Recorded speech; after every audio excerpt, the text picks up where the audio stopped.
BTS ভক্তদের জন্য নতুন খবর। বিটিএস এর সবচেয়ে বড় সদস্য জিন আবারও গাইছেন নাটকের জন্য। গেল মাসেই প্রকাশ পেয়েছে জিনের প্রথম একক মিনি অ্যালবাম হ্যাপি। এবছরের জুনে সামরিক বাহিনী থেকে অব্যাহতি পাওয়ার পর থেকেই তিনি গান নিয়ে বেশ ব্যস্ত সময় পার করছিলেন। এবার গাইলেন নাটকের থিম সং।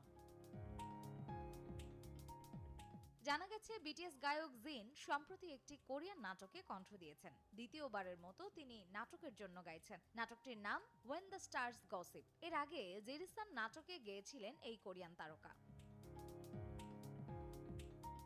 গণমাধ্যম স্পোর্টস চৌসুনের তথ্য মতে সম্প্রতি নতুন টিভিএন নাটক ওয়েন দ্য স্টার্স গসিপের মূল থিম সং গেয়েছেন জিন। এর আগে তিনি জেরিসান নাটকের মূল থিম সং বা ওএসটি ইয়োর্স গেয়েছিলেন।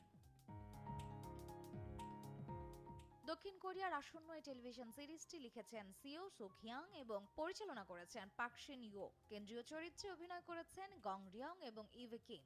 একটি স্পেস স্টেশনে একজন মহাকাশ পর্যটক এবং একজন মহাকাশচারীর সম্পর্ক নিয়ে গল্প দেখা যাবে সিরিজটিতে।